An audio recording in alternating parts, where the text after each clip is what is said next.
Hello friends, तो चलिए start करते हैं क्लास 10th मैथ्स चैप्टर 4 द्विघात समीकरण। ठीक है फ्रेंड्स, आज हम करेंगे इसकी एक्सरसाइज 4.3। 4.3 के वन क्वेश्चन मैं ऑलरेडी करा चुकी हूँ, उसके ऑल पार्ट लास्ट वीडियो में कंप्लीट हो चुके हैं। आज करते हैं हम इसका क्वेश्चन नंबर सेकंड। तो क्वेश्चन नंबर सेकंड आपसे क्या कहता है, निम्न प्रत्येक द्विघात समीकरण में के का ऐसा मान ज्ञात करें कि उसके दो बराबर मूल हों। क्या हो? दो बराबर मूल हो। तो बराबर मूल के लिए क्या कंडीशन होती है फ्रेंड्स, मैंने आपको कल भी बताया था लास्ट वीडियो में। आपको क्या निकालना होता है, बी स्क्वायर माइनस 4ac निकालना होता है।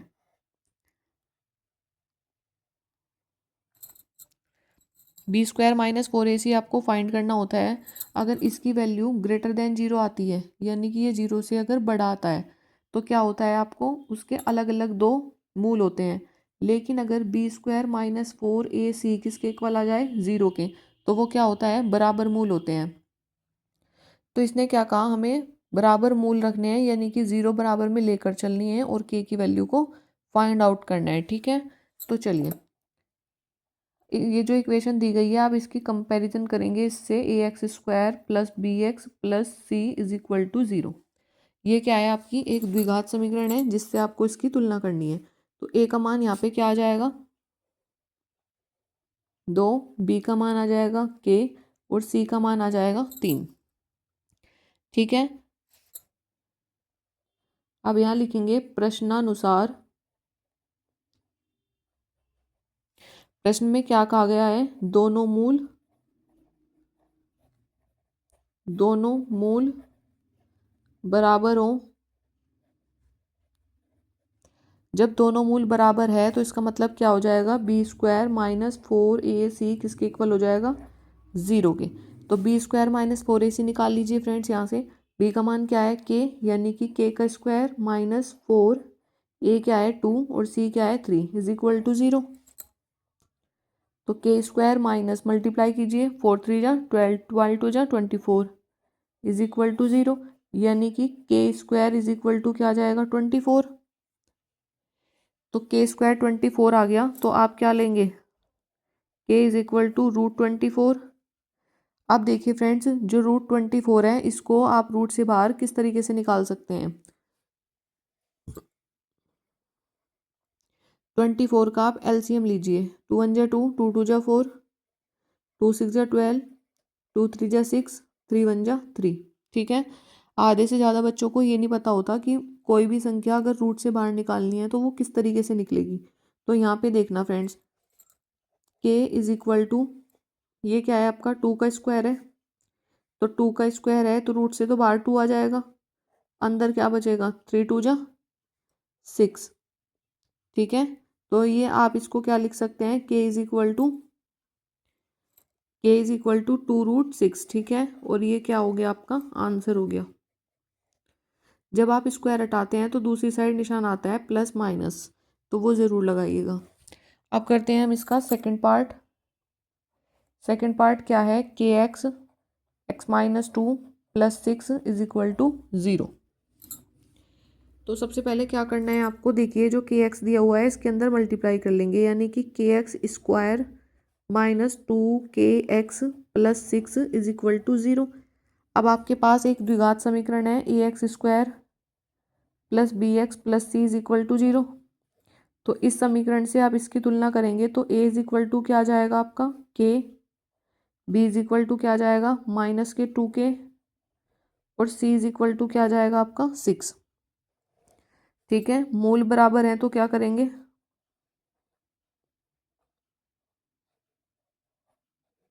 वही होता है b square minus 4ac is equal to 0। तो बी क्या है आपका, माइनस के 2 के, जब इसका स्क्वायर कर देंगे तो नेक्स्ट लाइन में देखिएगा क्या आएगा, 4 × a × c is equal to 0। ठीक है, 2 के का स्क्वायर करेंगे हो जाएगा 4 के² माइनस 6 4 जा 24 के इज इक्वल टू 0। यहाँ से क्या हो जाएगा, के और 4 कॉमन आ जाएगा, तो यहाँ पे क्या बचेगा, 1 के, और यहाँ पे 6 बचेगा इज इक्वल टू 0। ठीक है फ्रेंड्स, तो जब फ्रेंड्स हम 4 के को 0 के इक्वल रखेंगे तो के इज इक्वल टू क्या आ जाएगा आपका, 0 आ जाएगा। और जब हम k माइनस 6 को 0 के इक्वल रखेंगे तो k इज इक्वल टू कितना आ जाएगा, 6 आ जाएगा। ठीक है, तो k की आपकी क्या आ गई, 2 वैल्यू आ गई और ये क्या हो गया, आपका आंसर हो गया। तो फ्रेंड्स अब चलते हैं क्वेश्चन नंबर 3 की साइड। देखिए क्वेश्चन नंबर 3 क्या कहता है। तो देखिए फ्रेंड्स क्वेश्चन नंबर 3 है, क्या एक ऐसी आम की बगिया बनाना संभव है जिसकी लंबाई चौड़ाई से दुगनी है और उसका क्षेत्रफल 800 मीटर स्क्वायर है। ठीक है, तो क्या कहा इसने, जिसकी लंबाई जो है चौड़ाई से दुगनी है, तो यानी कि एक आयताकार कोई बाग है। ठीक है, तो उसकी ये जो लंबाई होगी ये चौड़ाई से दुगनी होगी। अगर आप चौड़ाई को x मान लेंगे तो लंबाई कितनी हो जाएगी इसकी, 2x हो जाएगी। यही तो कहा फ्रेंड्स इसने। तो लिखो, माना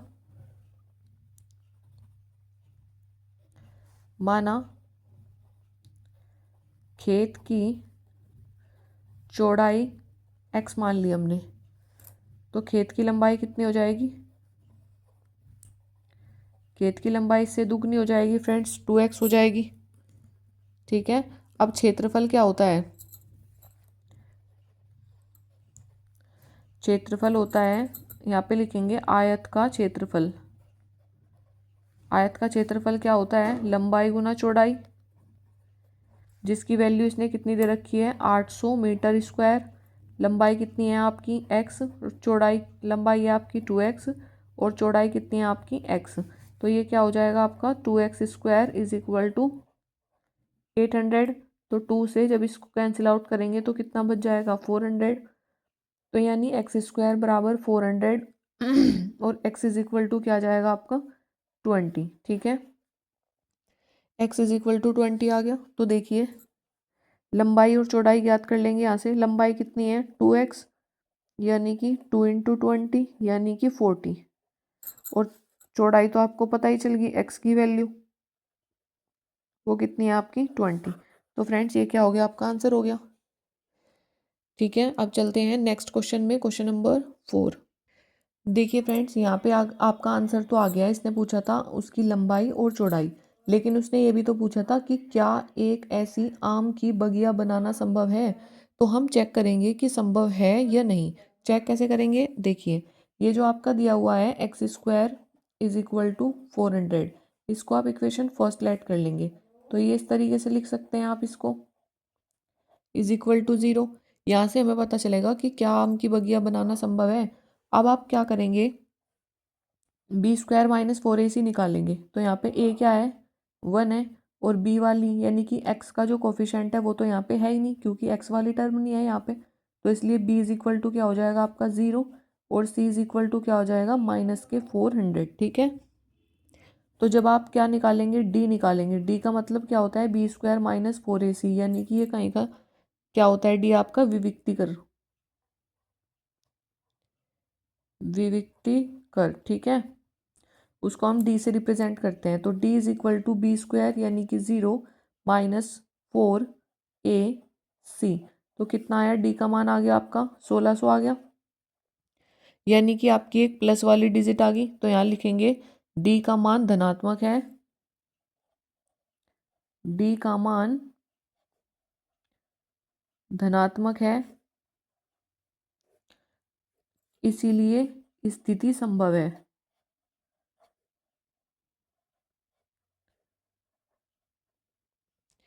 ठीक है, यहाँ पे आपकी लंबाई और चौड़ाई पूछी गई थी, वो हमने निकाल दी। तो आंसर यहाँ पे आ गया एक आंसर। लेकिन इसने दूसरी बात भी पूछी थी क्वेश्चन में कि क्या एक ऐसी स्थिति संभव है, तो उसको हम विविक्तिकर निकाल के दिखाएंगे। अगर ये पॉजिटिव आता है तो संभव है, अदरवाइज नहीं है। ठीक है, तो चलिए देखिए फ्रेंड्स क्या है क्वेश्चन नंबर 4। क्या निम्न स्थिति संभव है, यदि है तो वर्तमान आयु ज्ञात कीजिए। ठीक है, यहाँ से आपका क्वेश्चन स्टार्ट है। यहाँ से दो मित्रों की आयु का योग 20 वर्ष है। दो मित्र हैं, उनकी आयु का योग क्या है, 20 वर्ष है। तो हम मान लेंगे, माना प्रथम मित्र की आयु, प्रथम मित्र की आयु को आप क्या मान लेंगे, x मान लेंगे, और दूसरे मित्र की आयु को क्या मान लेंगे, दूसरे मित्र की आयु, दूसरे मित्र की आयु मान लेंगे आप 20 माइनस x।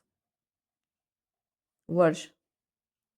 कैसे फ्रेंड्स, देखिए, क्योंकि इसने कहा ना कि दोनों की आयु का जो योग है वो 20 आना चाहिए। अगर आप x में 20 माइनस एक्स जोड़ेंगे तो कितना आ जाएगा आपका, 20 ही तो आ जाएगा। इसीलिए ये माना मैंने, ठीक है। अब इसने क्या कहा, 4 वर्ष पहले, 4 वर्ष पूर्व उनकी आयु का गुणनफल। तो 4 वर्ष दोनों में से घटाएंगे, यहाँ लिखेंगे 4 वर्ष पहले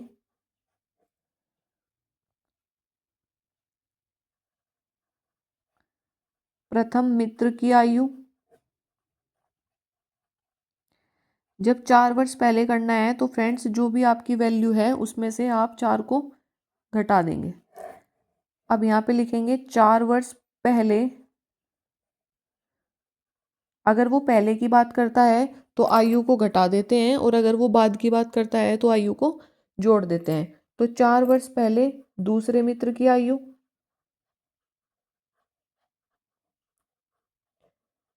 दूसरे मित्र की आयु कितनी है, 20 माइनस एक्स माइनस 4 यानी कि 16 माइनस एक्स। अब इसने कहा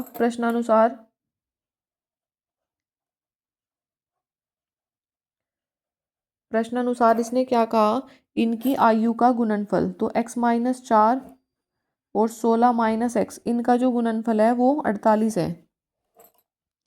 तो गुणनफल करिए, ये हो जाएगा आपका 16x minus x square minus 16 × 64 minus minus plus 4x is equal to 48, ठीक है। एक्स स्क्वायर वाली टर्म पहले लिखिए, फिर ये 16 और 4 कितने हो गए, 20x minus 64 minus 48 is equal to 0। तो x square plus 20x minus 8 और 4 12 का 2 का 80 लगा 1 6 और 4 10 और 1 11 112 इज इक्वल टू 0।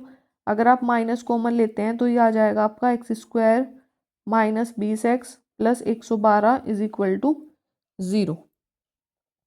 ये आपकी इक्वेशन बन गई। अब आगे क्या करते हैं, स्थिति चेक करने के लिए क्या निकालेंगे हम, डी की वैल्यू निकालेंगे, यानी कि विविक्तीकरण निकालेंगे, बी स्क्वायर माइनस 4ac। अगर ये पॉजिटिव आया तो स्थिति संभव है, अदरवाइज नॉट। तो देखिए ए का मान क्या है आपका 1 है, बी का मान क्या है -20 और सी का मान क्या है 112। तो निकालिए फ्रेंड्स, बी स्क्वायर -20 का स्क्वायर -4ac। तो 20 का स्क्वायर कितना हो जाएगा आपका 400, माइनस जब 112 की 4 में गुना करेंगे तो कितना आएगा 4 दूनी 8 4 एकम 4 4 एकम 4। तो ये कितना आ गया -48 आ गया। डी का मान आ गया आपका -48। तो फ्रेंड्स क्या लिख देंगे हम यहाँ पे कि डी का मान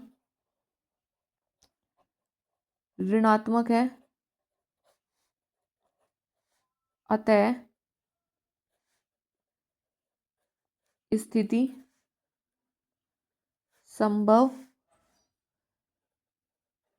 नहीं है, ठीक है। अगर यहाँ पे डी का मान पॉजिटिव आ जाता तो क्या होता, स्थिति संभव हो जाती, लेकिन यहाँ पे क्या है आपका डी का मान नेगेटिव आया, तो इसलिए स्थिति संभव नहीं है। अब करते हैं इसका क्वेश्चन नंबर 5। क्वेश्चन नंबर 5 है, क्या परिमाप 80 मीटर और क्षेत्रफल 400 मीटर स्क्वायर के एक पार्क को बनाना संभव है, यदि है तो लंबाई और चौड़ाई ज्ञात कीजिए।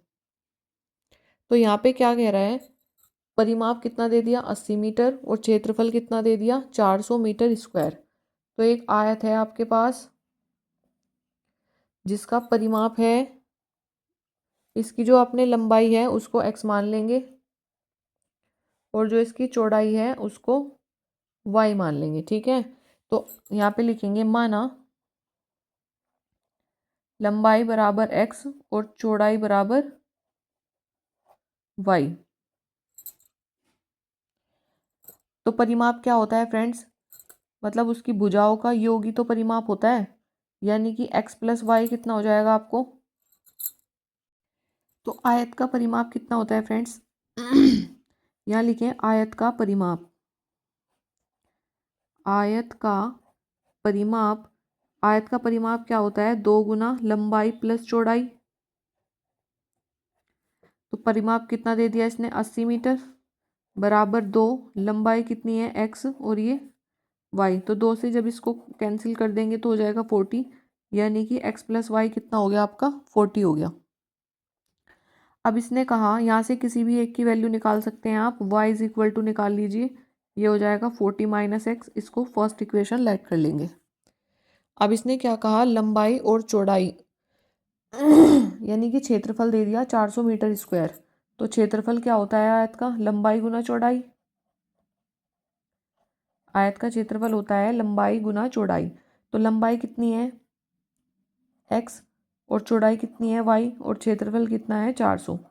तो देखिए फ्रेंड्स, आप क्या कर सकते हैं, y की जगह आप वैल्यू रख सकते हैं ये 40 माइनस एक्स, कोई दिक्कत नहीं।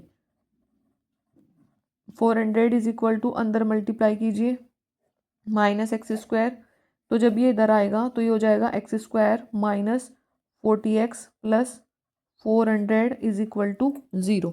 तो फ्रेंड्स अब हम क्या करेंगे, अब हम चेक करेंगे कि क्या ऐसा पार्क बनाना संभव है। तो संभव के लिए आप क्या कंडीशन लगाते हैं, वही डी निकालते हैं, विविक्तीकरण करते हैं।